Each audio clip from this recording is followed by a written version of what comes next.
IBN 7 हौसला है।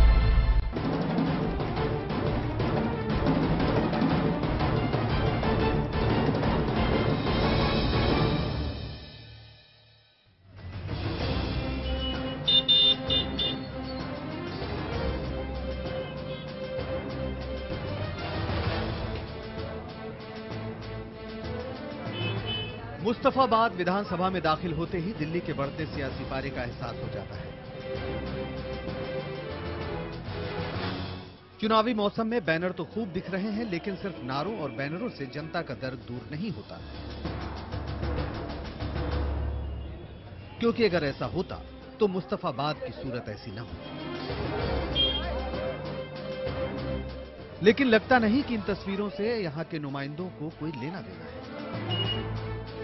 कांग्रेस के दावे को माने तो इलाके के विकास पर बीते 5 साल में करीब 200 करोड़ रुपए की रकम खर्च की जा चुकी है।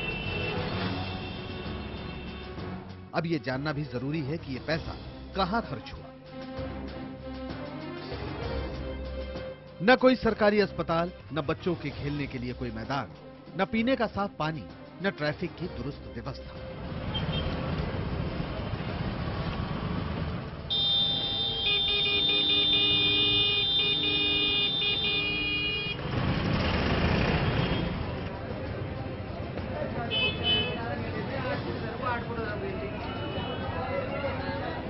तो फिर क्या फायदा हुआ 2008 में करावल नगर से अलग होकर एक नई विधानसभा बनाने का?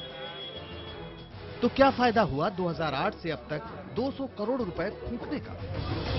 यहाँ से कम से कम अगर कोई इमरजेंसी पड़ती है तो यहाँ पर कोई सहारा नहीं, कोई ले जाने का। समर का पानी पी पी के पेट खराब हो रहा है, बीमारियां बढ़ रही हैं, पेट में दर्द रहता है, मड़ोड़ रहती है। स्टैंड पे चले जाओ वहाँ बदतमीजी, कहीं सड़क पे खड़े रहो तो बदतमीजी, जहाँ भी चले जाओ कहीं पे औरतों के लिए सुविधा है ही नहीं। 200 करोड़ की रकम छोटी नहीं होती।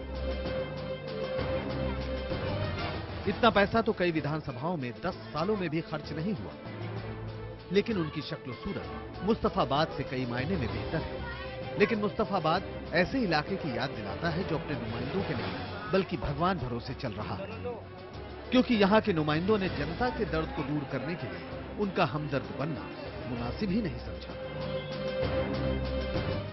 दिल्ली का दर्द कौन हमदर्द? नमस्कार, मैं हूं प्रतीक त्रिवेदी। दिल्ली चुनाव पर हमारी खास पेशकश दिल्ली का दर्द कौन हमदर्द में आज हम बात करेंगे मुस्तफाबाद विधानसभा क्षेत्र की।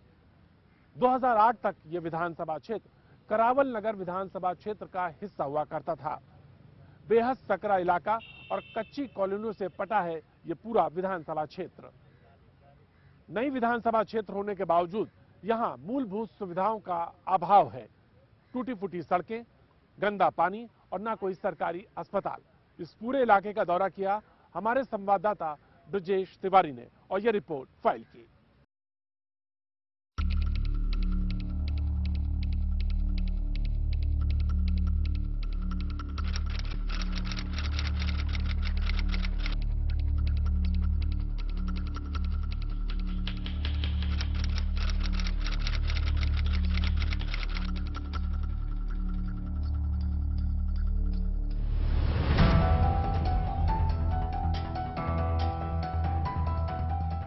जरा संभल कर, क्योंकि ये मुस्तफाबाद की गलियां हैं। यहां तो जरा सा संतुलन बिगड़ा नहीं कि सीधे हादसा पेश आ जाएगा। गंदे पानी की निकासी के लिए सीवर लाइन का काम चल रहा है। गलियां खोद दी गई हैं। होना तो ये चाहिए था कि अब तक काम खत्म हो चुका हो और लोगों को सहूलियत मिले, लेकिन यहाँ सहूलियत तो छोड़िए, बीते 6 महीने से काम टुकड़ों में जारी है। नतीजा ये कि अब तक काम खत्म नहीं हुआ और कब खत्म हो सकेगा ये भी साफ नहीं। गलियों में जो बड़े बड़े गड्ढे हैं वो भी मुसीबत का सबब बने हुए हैं। एक गली को 3-4 महीने हो जाते हैं खोदा हुए, उसमें कोई गौर नहीं देते, इन्हें कोई मतलब नहीं है। बच्चे स्कूल जाते हैं पढ़ने को, सोया को कि गिरते हैं, मरते हैं, टांग टूटती है, बांह टूटती है। कई बच्चे अभी ऐसे पड़े हुए हैं। भाई साहब बहुत ज्यादा परेशानी है, कोई नहीं सुन रहा है यहाँ। तो काफी मकान यहाँ बंद हैं, ताले लगा करके चले गए, क्योंकि रास्ता ही नहीं है निकलने का। घर से आगे निकले कहाँ को, तो वो अपने ताला लगा के अपने गाँव में चले गए। जब तक ये काम कार्य पूरा नहीं होगा वो अपने गाँव में रहेंगे। अब इस गली को देखिए, ये है मुस्तफाबाद की गली नंबर 12। गंदे पानी की निकासी के लिए ये नालियां बनाई गई थी, लेकिन रखरखाव न होने की वजह से गंदे पानी से लबालब हैं ये नालियां। महीने 2 महीने में कभी नालियों की सफाई हो भी गई तो नालियों से निकले कूड़े को उठाने वाला कोई नहीं। प्रशासन ने भी इलाके की समस्या दूर करने पर कभी ध्यान नहीं दिया। यहाँ पे 25 फुटा रोड है, ये अपना इस पे इकट्ठा कर लेते हैं। 8-8 दिन पड़ा रहता है, उसके बावजूद भी उठ नहीं पाता वो, जब तक कीड़े नहीं पड़ते उसके अंदर। जब कीड़े पड़ जाते हैं जब भी उठ पाता है। गाड़ी आती है 2 दिन बाद, 4 दिन बाद, 8 दिन बाद, जैसे भी उनकी मर्जी करती है उसी तरीके से आती है। दिल्ली में भले ही कांग्रेस अपना जनाधार गंवा चुकी हो, लेकिन साल 2013 के आखिर में हुए विधानसभा चुनावों में कांग्रेस के हसन अहमद ने लगातार दूसरी बार जीत दर्ज की थी। कांग्रेस का दावा है कि पिछले 5 सालों में इलाके के विकास के लिए सरकार ने 100 करोड़ रुपए खर्च कर दिए, लेकिन इसके बावजूद इलाका बदहाली की कहानी आप बयां करता है। पार्क बनाती है सरकार बनाती है, तो इसलिए कोई यहाँ पार्क बनाने की जमीन नहीं है, कोई यहाँ समुदाय भवन बनाने की जमीन नहीं है, कोई हॉस्पिटल बनाने की जमीन नहीं है, कोई बुजुर्गों के लिए बैठने के लिए कोई जमीन नहीं है। यहाँ तक कि नहीं, जिम्मेदारी तो बनती है, लेकिन जमीन कहाँ से लाएंगे?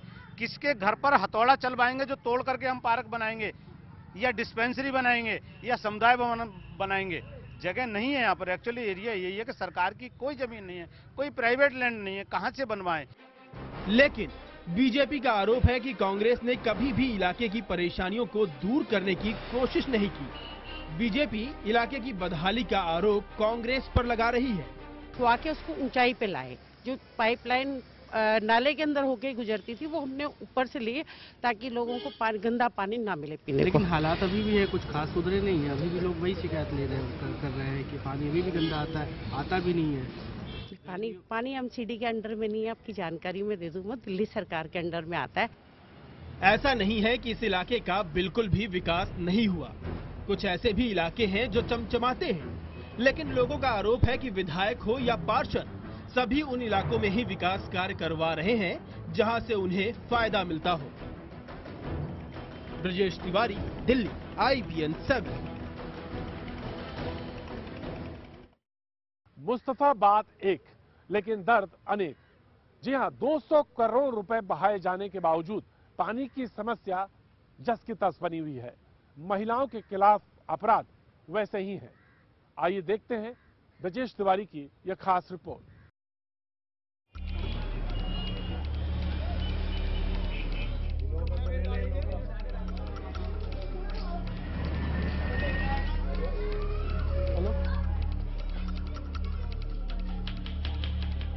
मुस्तफाबाद विधानसभा क्षेत्र में जल बोर्ड ने पानी के लिए पाइपों का जाल बिछाया, लेकिन बीते 4-5 साल से इन पाइपों में पानी ही नहीं आया। अगर कभी आ भी गया तो इतना गंदा और बदबूदार कि छूने का मन न करे। साफ सफाई का भी कोई ज्यादा खास इंतजाम नहीं है। हफ्ते में 15 दिन में, महीने में एक बार साफ सफाई होती है। सफाई भी सही से नहीं होती है। उसको कहो तो उल्टा सीधा वो कहता है कर तो दिया। नालियों में कूड़ा भरा रहता है, इधर कूड़ा भरा रहता है, उधर कूड़ा भरा रहता है। घर में करने वाले करते हैं, हम लोग घर का करते हैं कि बाहर भी करते हैं। जनता का आरोप ये भी है कि जब चुनाव का माहौल होता है तो नेता विकास कार्यों का दिखावा करते हैं। चुनाव खत्म होते ही सारे प्रोजेक्ट ठप पड़ जाते हैं। टैंकर से पानी लेते हैं हम, जगह जगह टैंकर आ रहा है। पानी की लाइन हमारे यहाँ बिल्कुल नहीं है, और जब इलेक्शन आते हैं जब ये खोदना स्टार्ट कर देते हैं। घरों के अंदर नल तो लगे हुए हैं, इनमें पानी भी आता है, लेकिन हैरानी इस बात की कि ये पानी सबमर्सिबल का है। लोगों का आरोप है कि जो डीडीए की तरफ से या जल बोर्ड की तरफ से पानी इनको दिया जाता है, जो सप्लाई का पानी आता है, वो इतना गंदा है कि वो पीने लायक नहीं है। हालात इस कदर बिगड़ चुके हैं कि लोगों की सेहत भी अब खराब होती जा रही है। ऐसे में सवाल कि आखिरकार क्यों प्रशासन इन लोगों की जिंदगियों के साथ खिलवाड़ कर रहा है। बेहद संकरे और घने इस इलाके में जाम भी एक बड़ी समस्या है। बाजार लगने की वजह से भी लोगों को परेशानियों का सामना करना पड़ता है। बाजार में चाहे पुलिस की गाड़ी फंस जाए या फिर एम्बुलेंस। तकरीबन 3 साल पहले मेरे फादर का ब्रेन हेमरेज हुआ। मैं कार में लेकर चला तो बाजार लगा हुआ था, फिर बाइक मंगाई, बाइक पे लिटा के मैं GTB तक बाइक से लेकर गया और वहाँ फिर कार का पर बंदवा से लेकर मैं फोर्टिस में। बहुत से दुकानदार हैं यहाँ से पैसों की वजह से लगवा देते हैं, कहाँ किसी से 100 रुपये ले लिए, किसी से 50 रुपये बिठा दिया, ऐसे ही बस। दिक्कत तो यही बाजार से बहुत ज़्यादा दिक्कत है। इलाके में महिलाओं की सुरक्षा भी दांव पर है।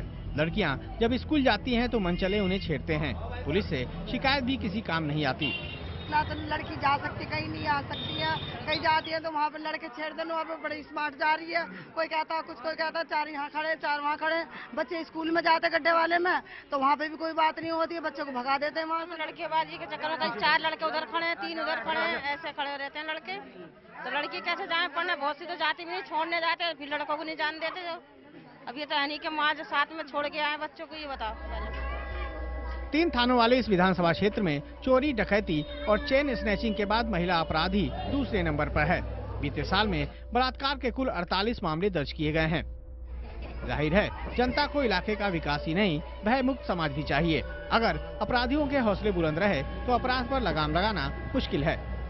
ब्रजेश तिवारी, दिल्ली, IBN 7।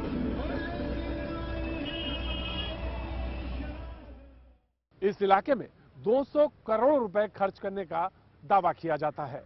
जी हां, कांग्रेस के दावे पर अगर यकीन करें तो उनका कहना है कि बीते 5 सालों में इस इलाके पे 200 करोड़ रुपए खर्च किए गए। लेकिन इन आंकड़ों का क्या कुछ कहना है, आइए इसको जानने के लिए चलते हैं स्टूडियो।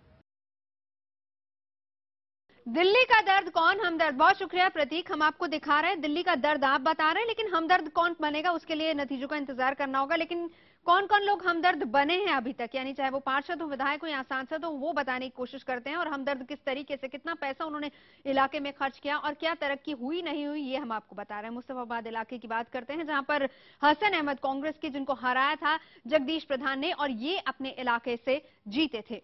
पैसे की बात करते हैं, कुल मिलाकर अपने पूरे इलाके को सजाने संवारने में कितना पैसा खर्च हुआ। हसन अहमद ने अपने फंड से 4 करोड़ रुपए खर्च किए थे, लेकिन इलाके में हालात क्या हैं, क्या वाकई लोगों को सुविधाएं मिली नहीं मिली, वो आप बता ही रहे। पिछले कार्यकाल के 23 लाख रुपए जो कि बचे हुए थे, वो भी इन्होंने अपने इलाके को सजाने और संवारने में खर्च किए थे। हर पार्षद को, इस इलाके में हर पार्षद को सालाना 50 लाख रुपए मिले और इन्होंने भी कोशिश की कि अपने इलाके को सजाया संवारा जाए। मीनाक्षी जी ने खर्च किए 6,47,000 रुपए अपने इलाके में, ताकि इनका इलाका सज संवर सके और थोड़ा, क्योंकि दिल्ली को हाईटेक बनाने की कोशिश हो रही थी और दिल्ली की असली तस्वीर यहां पर दिख सके। लेकिन हुआ क्या, ये आप वहां पर बता रहे। उषा शास्त्री जी ने भी 18,81,000 रुपए अपने पूरे इलाके में खर्च किए थे उसको सजाने संवारने में। हाजी ताज मोहम्मद ने जो फंड मिला था, पार्षद फंड, उसमें से सिर्फ 2 लाख रुपए ही खर्च किए, अपने इलाके को सजाया और संवारा। परवीन बेगम में 4,99,000 रुपए अपने इलाके में खर्च किए उसको सजाने संवारने में। अब हम बात करते हैं यहाँ के सांसदों की। मनोज तिवारी जीते थे, जेपी अग्रवाल को उन्होंने हराया था इस इलाके से। और अगर हम कुल मिलाकर पैसे की बात करें कि कितना पैसा यहाँ पर खर्च हुआ, तो जेपी अग्रवाल ने 5 साल में 1 करोड़ 80 लाख रुपया इस पूरे इलाके में खर्च किया था। इतना पैसा खर्च होने के बाद भी क्या इलाके की सूरत बदली है या नहीं बदली,